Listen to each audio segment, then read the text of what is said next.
My name's Vinty, I stammered.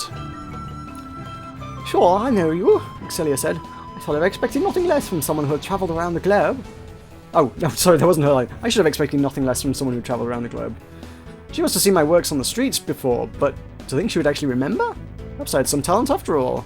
Celia chuckled without opening her lips. That laugh sounded like it belonged to a villain in some cheesy horror film. You're the girl from that dubstep video on YouTube, Excelia said, her mouth hardly opening as she spoke. Must be one of her keys to being so elegant. Let me take some mental notes. I have done the wrong voice for her. Whoops. I don't know. I had no idea what to pick for her, so I just went with some stupid voice. I always do that. I have a really bad habit of ruining voices. Oh well, too late now. At any rate, all hopes of Excelia respecting me just went flying out the window, or flushed down the toilet since we're on a plane. What would you like to read? Excelia asked. It's on me. But that'll be against the rules. My seat's actually near the back. I gripped my armrest to lift myself up and leave. Excelia grabbed my shoulder and pressed me back down. I'm a frequent flyer, so just leave it to me. With a wink, she handed me a menu from the pouch in front of her. I'd rather return to my seat and avoid troubling the staff, but for now I opened the menu for a flip through.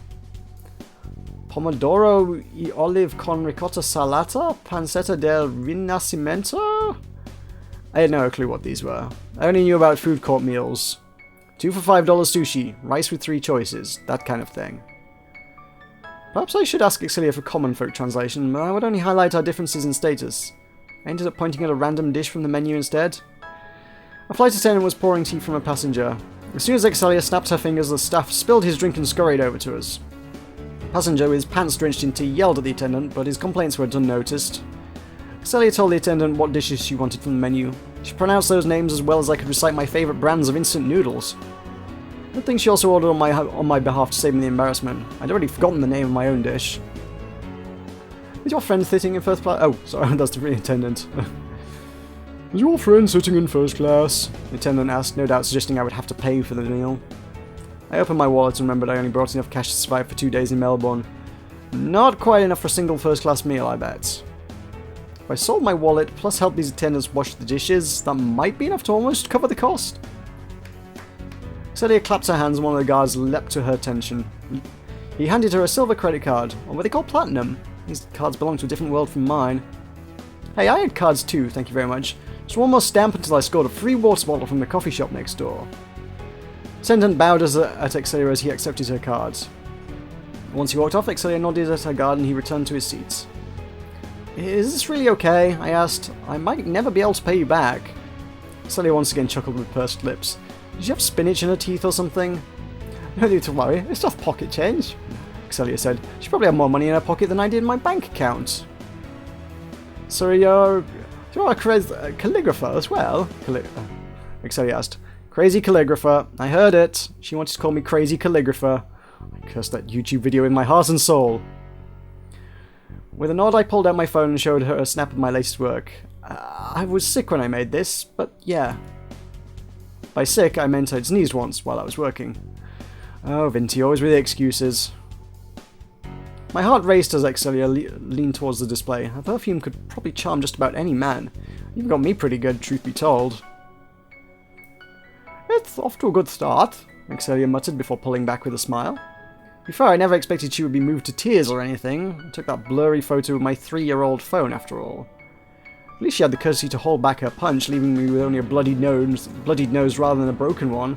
Still had a bitter taste on my tongue, though. Indeed, Excelia boasted a more impressive portfolio, but height must have played a part as well.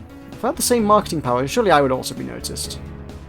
Speaking of hype, Excelia could catch a cold and the news would report on it. This could be my opportunity to get a leg up, as people like to say. It felt wrong to use Excelia as a stepladder, but this might be my only chance.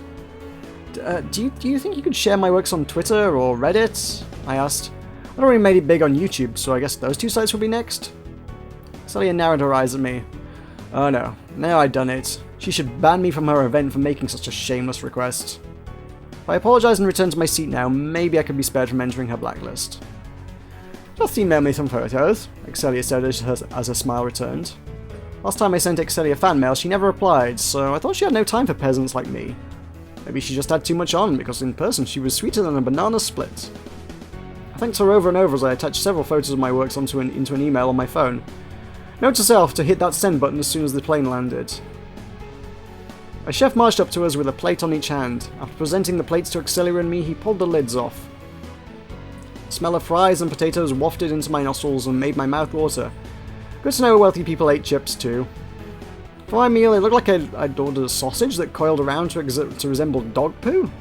Sorry, it's just the first thing that came to mind. Really, they should have just named this dish World's Tiniest Sausage. I could never understand why rich people paid so much for tiny servings. As for Excelia, I thought she would have seafood or some other classy dish, but it turned out she'd order a beef burger. I found that kind of cute, actually. Excelia picked up a napkin from the plate and tied it around her neck. Whew, I was just about to use mine to blow my nose. Thank God I waited. I looped the napkin around my neck, just like Excelia did. Fake it till you make it, as people always said. I might have just taken my first step towards stardom. Excelia started to cut her burger with a knife and fork. If I cooked her a bowl of rice, would she cut the grains one by one? Rich people simply refused to ever get their hands dirty. Determined to follow in Excelia's footsteps, I picked up my utensils. The sausage kept bouncing off my knife like a cockroach darting past a pair of slippers. I peeked at Excelia and realised I held my knife and fork the wrong way around. After shifting the knife to my right hand, I managed to slice the sausage apart. Wait, how would you even manage to do that? Sure, I mean, if I had a knife and fork in the wrong hand, I just wouldn't be able to use them effectively. Unless she's like really effectively ambidextrous and it literally makes no difference. So it's like, if I had the utensils in the wrong hands, it would be like trying to write with my left hand or whatever, you know. It wouldn't work. That's not an accident you can make. You'd be like, oh, hang on, I've got this wrong, let me just swap. Well, you don't have to compare yourself to other people to know that you're holding it wrong.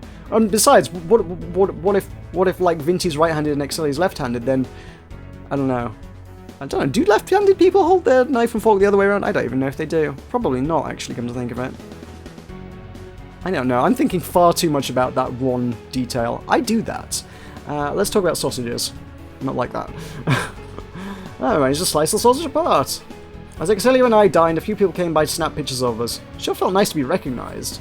Yeah, I knew the people came for Excelia, just let me drown in my fantasy for a while. A male fan walked a little too close with that camera, and one of Excelia's guards stood up to shoo him off. Excelia usually charged money for photos in conventions, so it made sense. When Excelia finished her meal, she tapped the napkin against her lips. I copied her right away, since this too could be part of her winning formula. Thank you for treating me. Really, I hope I can shout you back someday, I said. Excelia waved her hands to indicate there was no need. Ha, me shouting Excelia. Yeah, maybe some ice cream in a convenience store? By the way, would you mind taking a picture with me? I asked, hoping I might receive better treatment than those fans from earlier. Excelia glanced towards one of her guards, waved her hand across his neck to indicate no. In the end, all Excelia could offer me was an apologetic smile. I considered reminding Excelia to plug my work on social media, but I'd already troubled her enough, so I got up in silence and returned to my seat beside that sleeping couple. After getting a taste of first class, the chairs back here felt so cramped. If I forced some of those rich snobs to sit here, the shock might cause them to have seizures. I stared out of my window at the darkened sky. The sun must have gone to sleep during my time with Excelia. I sighed, feeling disappointed that I'd missed the sunset, but at least I still had the sunrise to catch tomorrow morning. Without those blinking lights on the wing, I might have thought someone had painted the window black. Riding a plane did have its boring parts, after all. Might as well try and sleep, but I wanted to savor every second I had on this plane. Unlike the couple next to me, I had no idea when I would have another chance to travel.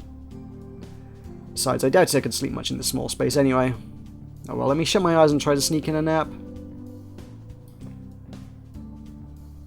I thought I'd only taken a quick snooze, but when I opened my eyes, the glaring sunlight made me squint. It turned out I was one of the select few who could sleep on a plane. If I'd known, I would have set my phone alarm so I could see the sunrise. There's a video! Can't watch it. It will be linked somewhere. Maybe. I promise nothing. Maybe you'll have to buy the game to see the videos. Or, actually, I don't know. Are they going to be unlisted on YouTube, or will they be available to find? Questions I do not know the answer to. I'm quite sure someone on the Steam forum has probably compiled them all somewhere anyway. I hope they do. That will make my life easy. Drifting through the clouds fascinated me at first, but by now they amuse me no more than the night sky. At least riding a bus meant having traffic to look at.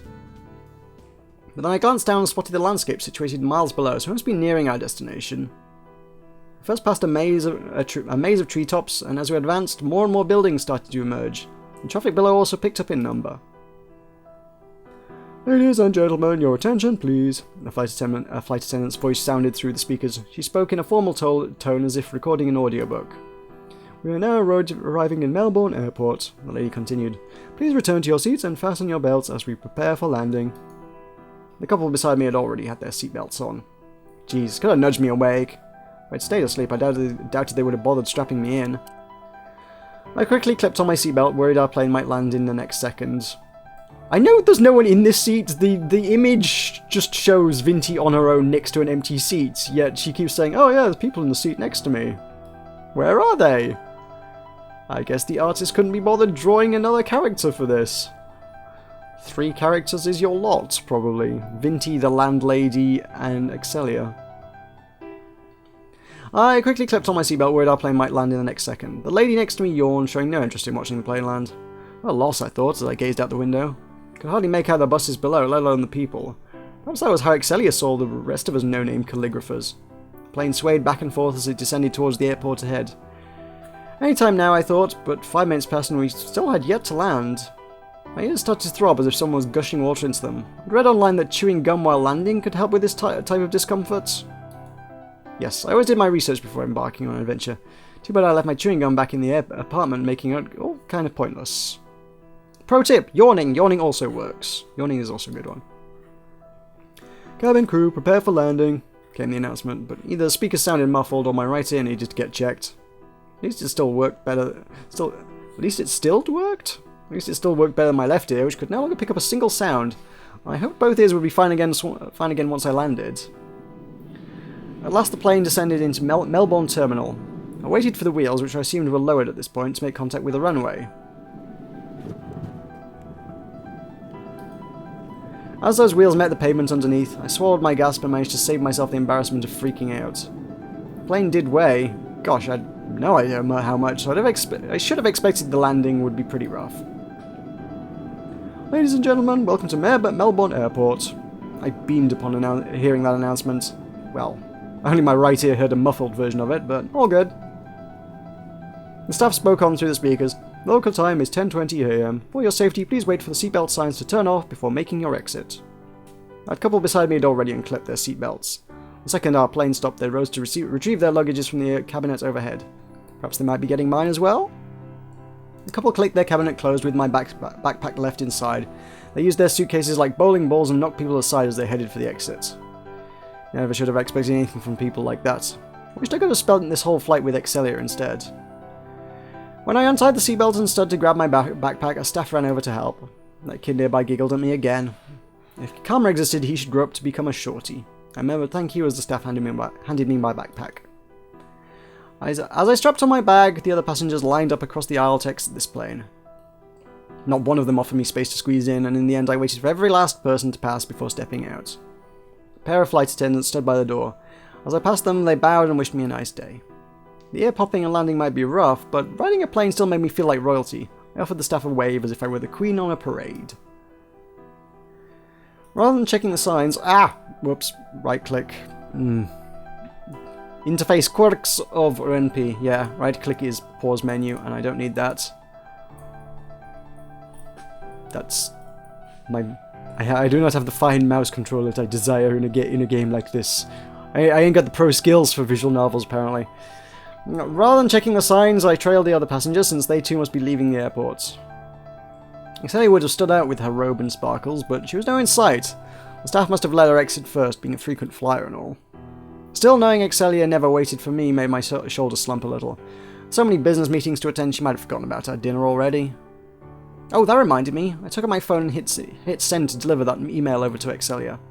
Since I only had a backpack on, the security guard let me through much faster than those with suitcases. Sucked to be one of those rich people with a million things to carry.